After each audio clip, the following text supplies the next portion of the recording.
So I've been meaning to build a dashboard for quite some time now. So the first thing which I did was go to YouTube and see the various different videos people have on this.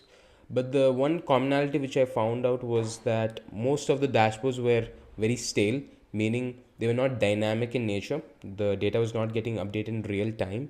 So that gave rise to this idea of building a real-time dashboard. So in this video, I'll go over on how to build this real-time dashboard with Next.js, Express, and Socket.io.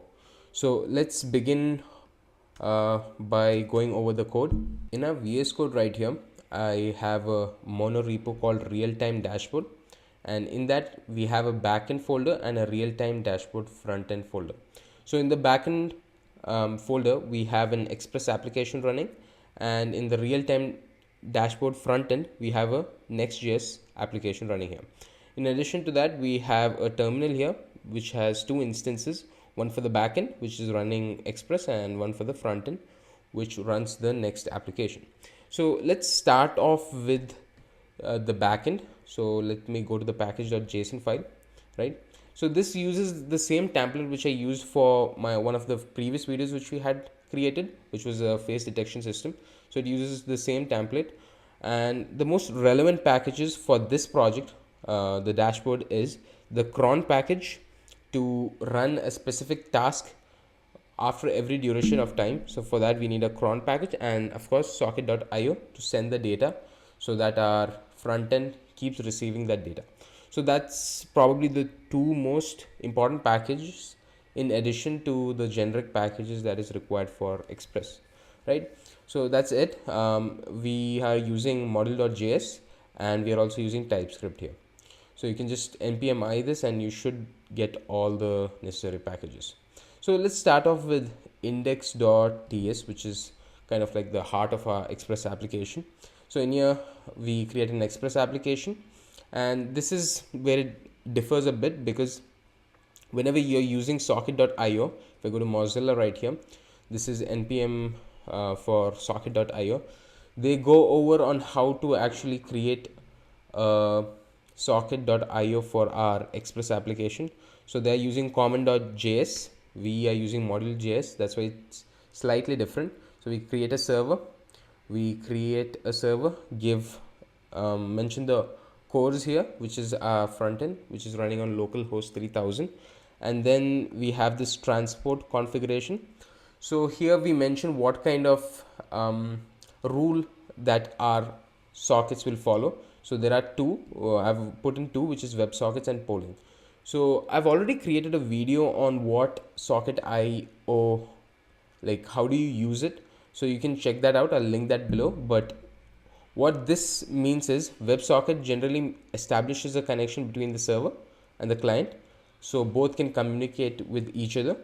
Whereas polling is when we constantly send data to one of those endpoints. So like this server will be sending constantly data to the front end. So what we are using is polling, right? So that's the server. So we create a server. Again, this is all generic socket.io. So from line 22 to 33, we say what should happen when a connection is established. So in here, if the server has connected, what should happen, that goes inside here. So here we have a cron job, and again, cron job is just a job scheduler that does something after a specific duration of time. So in our case, it's 5 seconds. And I've also linked a documentation here which you can see. Okay, I've got it right here. So this actually goes over on the various different strings that you can have to schedule your job. So here this executes a cron job every 5 minutes, so this particular string, and then you can even fire the schedule at a particular time in a particular day. So all of that is possible. So I suggest all of you to just go over this to get a rough understanding on how the configuration, or much rather strings that you will need in order to put in here to execute your functions or jobs essentially. So In here what we have is we make a call to a function get random revenue data, which is an async function. So let me go inside this. So right here, so initially the plan was actually to have a route. So if you go to the route folder right here, I have a route get IBM data, and the controller right here I actually had an endpoint from where I get it from actually a third party API. But what had happened is I ran out of free requests that I could make, and we were not able to move on with that. So anyway, that was the plan. So if you all have a good API endpoint, you can just put it here and just transform the data however you see fit. But that was the plan. But since this didn't work out, what I had done is created my own data. So if I expand this random data here, you can see I have an array of objects. So I've got a name field, total revenue, loss. So we got an array of that, and that has a, we get a random number between 0 and 10,000 for the total revenue and the loss. So we get that, and it's different every single time, so that's good.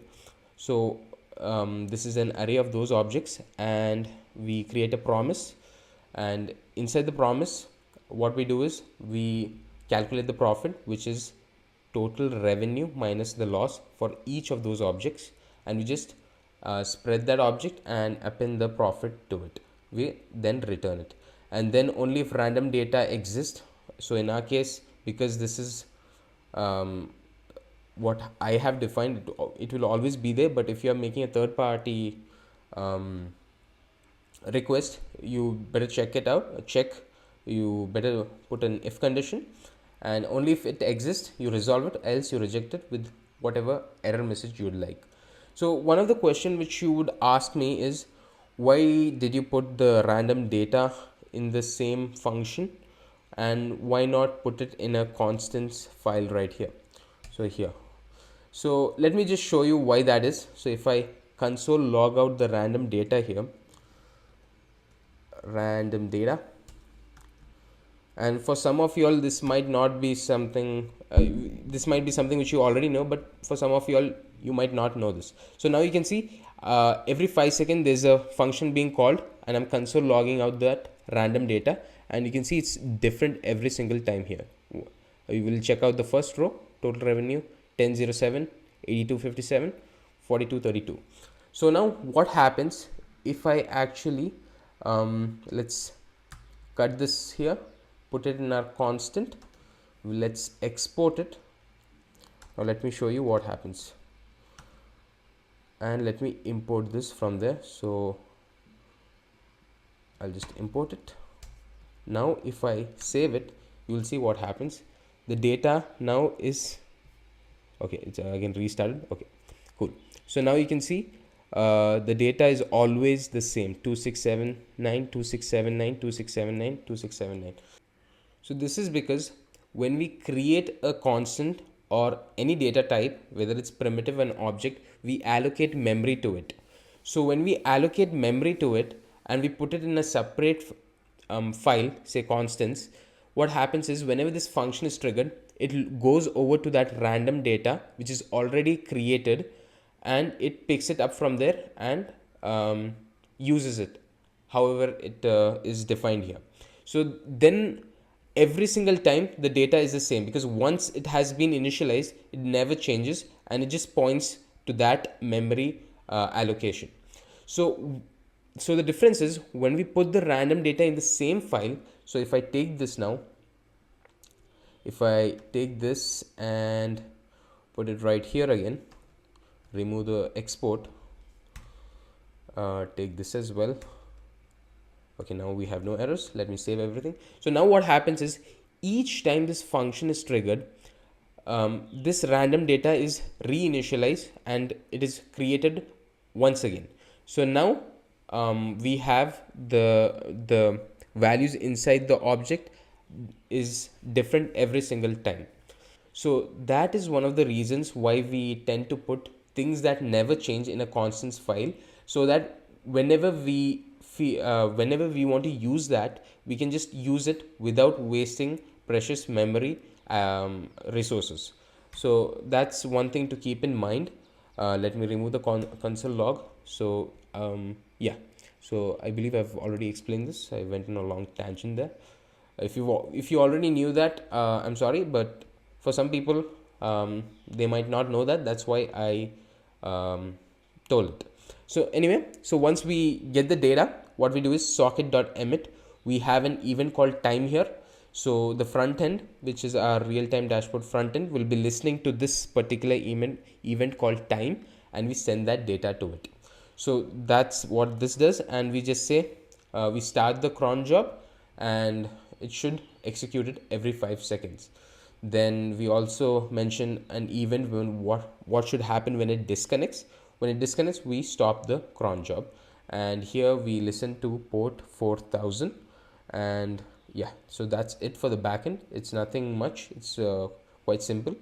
Now let us move on to the front end. Let me close all the open editors here. So in our front end, you can see we have a socket.ts file. So when I was looking up on how to set socket.io in Next.js, one of the article mentioned to put it in the root. I'm not quite sure whether that's the right way, but I've done it like so. So if you all have a better approach, do let me know in the comment section below. Let me just switch over to the instance of terminal for the front end. Okay, so here again we have installed socket.io client package here. And one thing which I noticed was, if I go to Mozilla here, when I was initially connecting the front end and the back end, I was getting this error for UTF-8 validation for socket.io. So the way I solved that problem was just by installing this UTF-8 validate package, and it seemed to have gotten rid of that problem. So yeah, okay, yeah, so this is that video which I was talking about earlier, socket.io. If you have doubts on it or have no understanding on how it works, you can just check this out. I go over on how to build a real-time, what I built, real-time apps. Yeah, so I was just looking over that. I was looking at my own videos to understand what sockets were. So again, we defined what are the transports that are applicable for this socket. So again, it's WebSocket or polling. We are using polling here. So that's basically what socket.ts does. And then if you can, okay, I don't think anything, okay, yeah. So we have in our package.json file, we have a recharts installed for the charts, and we have socket.io client installed for the sockets. So let's go over the main page now. It should be under app page.tsx. We have our dashboard component. So okay, let me go over what sidebar component. Sidebar component is nothing much. It's kind of like a dummy, right? It doesn't do anything. I just was interested in this part right here. This is just this part. So yeah, sidebar doesn't have anything going on, so that's kind of boring. We'll not talk over it. If you are interested, you can just check it out. So let me go over what dashboard is. This is the main meat and potatoes of our front end. So in here, let me, okay, so these are all the various different charts. So we have bar chart canvas, which basically uses bar charts from recharts. Yeah, so we have bar chart, dashboard, cards. Okay, let's start over with the states. So we have a state called server data, and again I have a typings file here in the root. So this basically have the types for the data coming in and the things which we'll be using as props for the components, right? So we have a data state and a percentage change state. So basically what percentage change state is this thing. So, this thing right here, these three values. So what these are is basically the difference in the current data and the previous data. So whether the current data is in profits, I mean whether the change from the last data is a profit, meaning positive value, or negative value. So again, it's just the current data, which is the data right now, subtracted by the previous data. And I'll show you how I've calculated that. So in here, in our use effect right here, what we have done is, let me just minimize the things which are not relevant. Okay, cool. So here again, we are listening to that time event which I said earlier. Let me go back to index.ts right here. If you remember, we are emitting an event called time with the data. So in our dashboard, what we are doing is we are listening to it. We are, as you can see, it's on here. We're listening to that time event and we fire a particular function. And let me just show you this as well. Let me comment this out. This is actually a callback function like so. So we have access to the data and we pass that data to this function right here. And if I save, it should still work. Yeah, it's still working. Yeah. So this is just a concise way of writing the same thing right here. So I don't have to mention a callback function. So both of these do the same thing. So let me comment this out for your reference, and I'll comment this, uncomment this. So here again we have a function, handle socket function, which receives the data parameter right here. And okay, so here we have a variable called previous data. So only if the previous data exists we do something, but for the first iteration we just set the server data to the data state, and everything should all the graphs should appear, and we set previous date to the server data. Again, this is for the calculation for the change. So now if I'll show you by refreshing it. So now let the first data come in. You can see all of the data has come in. These are negative values. I mean, not negative. There is no data in here. I think it's 1, 2, 3. These three. Yeah, no, these four cards don't have anything because the previous data is null. So once the second data comes in, we calculate the change in the data. So again, once the server data has come, we take the server data, put it to previous data, and now we begin the calculation. So only if this previous data exists, we do some calculation. So the calculation is basically the previous total revenue. So previous data, we use reduce function to get the accumulative total revenue, and we get the current total revenue, which is the server data dot reduce, and basically the same thing, and we calculate the change of the total revenue, which is this right here. This is the formula which I used. And the same thing for total loss, current total loss, previous total profits, current total profits. As you can see, it's previous date, server date, and we do the same calculation. And towards the end, when we have change profit, change loss, and change total revenue, we create an object right here which is called change, and we have all that object. Let me console log it out for you. Okay, let me console log out percentage changes only. So once we have the change, we set it, we set the percentage change to change. So now let me console log out percentage change state. Percentage, will I get the, okay, good. Now if I save it, I should get some consoles. Okay, these are the consoles: change total revenue, change loss, change profit. That is basically server percentage change. And let me show it in the console also. Let me go to console, and you can see we have objects. We have that object, and this extension is called console ninja. It basically console logs out in the editor itself, which makes it very easy, right? So yeah, so that's what it does. So again, once we have our percentage change, we have all the data that is necessary. So again, we have different kind of charts. I'm basically sending all the data to it, which the server data, and I just put it into the graphs. Okay, this is the dashboard cards. Let me go to area chart. Again, if I go, these are all from recharts. So if I go to recharts here, I just went to recharts. So in the recharts website, I just went to examples. I basically installed it first, but then I went to examples, and we have all these different charts that we can use, and we have the configuration for it as well. So I basically just went over which one looked the coolest and just implemented that.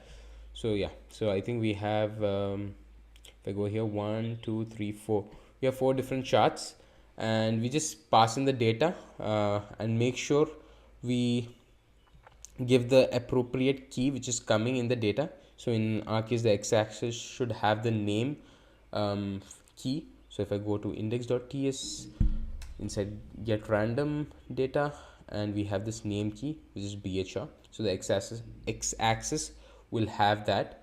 Yeah, so that's basically the same for almost all of these charts. I keep going to that one, and here, yeah, the same thing, name. For the bar we put total revenue profit. So that's the only important thing. Make sure your data key matches whatever the data which you're getting from a third party, or if you want to create your own random data, you can make sure that the keys reflect the appropriate field. So that's basically it. And then we have our dashboard cards. So this receives another prop called percentage change, which I showed you earlier. We calculate the total revenue, total profit, total loss. I basically render it out here, and because the percentage change is a decimal point of more than, I think it's point, it can be like 84.6734. I just use this function to condense it down to just two field after the decimal point. So 82.82, it would be something like that. So that's what toFix does. And then again here, based on whether change profit is positive or negative, I render out the color. So text green, text red, if it's positive or negative. Same thing over here.